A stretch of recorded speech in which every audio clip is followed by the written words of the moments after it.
এখন সব থেকে বড় কোশ্চেন হলো ডক্টর ডুম কিভাবে স্পাইডারম্যানকে নিজের সাইডে নিয়ে আসবে। আর এটা কি সত্যি ডক্টর ডুম এমসিইউতে স্পাইডারম্যানকে বানিয়েছে? কারণ এমসিইউতে স্পাইডারম্যানের অরিজিন এমসিইউতে পিটার পার্কার স্পাইডারম্যান কিভাবে হয়েছে এটা একটা পুরোটাই মিস্ট্রি। বাট এটা কনফার্ম যে Peter Parker first time iron man 1 মুভিতে অ্যাপিয়ার হয়েছিল যেখানে স্টার্ক এক্সপো চলছিল। হ্যাঁ, তোমরা বলতেই পারো ছোটবেলা থেকে পিটার আয়রন ম্যানের ফ্যান্স ছিল, আর এই কারণেই পিটার মাল্টিপল টাইম স্টার্ক এক্সপোতে গেছিল। আর মেবি এরকমই কোনো স্টার্ক এক্সপোতে পিটারকে রেডিও অ্যাক্টিভ স্পাইডার কামড়েছিল। অ্যাকচুয়ালি বেশিরভাগ স্পাইডারম্যানকে যে স্পাইডার কামড়েছিল সেটা কোনো ভুল এক্সপেরিমেন্টের ফল, যেটার পেছনে মোস্টলি অস্কপ ইন্ডাস্ট্রি দায়ী থাকে। আর যেহেতু এমসিইউতে অস্কপ ইন্ডাস্ট্রির কোনো অস্তিত্ব নেই, কারণ নো ওয়ে মুভিতে নরম্যান অসবর্ন অস্কপ বিল্ডিং কে খুঁজতে গেছিল, বাট সেখানে অন্য বিল্ডিং ছিল। কিন্তু আমরা জানি যদি কেউ অস্কপ ইন্ডাস্ট্রিকে রিপ্লেস করতে পারে সেটা হলো স্টার্ক ইন্ডাস্ট্রি, যেখানে এক্সপেরিমেন্ট ইনভেনশন সবকিছুই হয়। তো হ্যাঁ, হাইলি চান্সেস আছে যে স্টার্ক ইন্ডাস্ট্রিতে এমন কোনো বায়ো রিসার্চ ফ্যাসিলিটি আছে যেখানে স্পাইডারম্যানের উপর এক্সপেরিমেন্ট চলে। কারণ আয়রন ম্যান 3 মুভিতে অ্যালড্রিস ক্লিয়ান এক্সট্রিমিসের আইডিয়া নিয়ে টনির কাছে এসেছিল।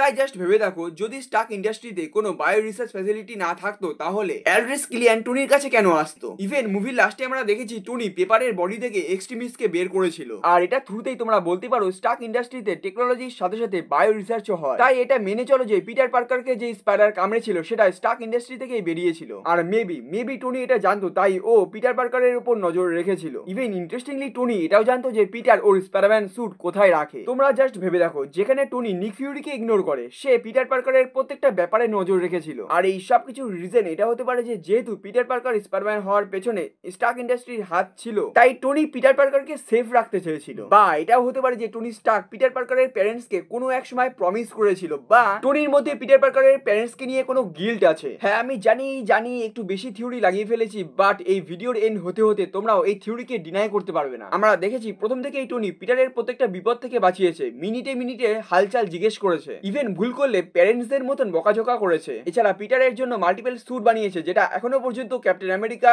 নাতাশা আর হকায়ের জন্য করেনি। আর এই সব কিছু হিন্ট করছে যে পিটারকে যে স্পাইডার কামড়েছিল সেটা স্টার্ক ইন্ডাস্ট্রি থেকেই বেরিয়েছিল। আর এই কারণেই টনি পিটার পার্কারকে একটা দায়িত্ব মানে। ওকে গুরুলোক, এই ভিডিও অলরেডি অনেকটা লং হয়ে গেছে, তাই এই ভিডিওর পার্ট 2 কালকে সন্ধ্যে 6টার সময় আসবে। তাই দেখতে একদমই ভুলো না, কারণ মজা তো লাস্টেই আছে।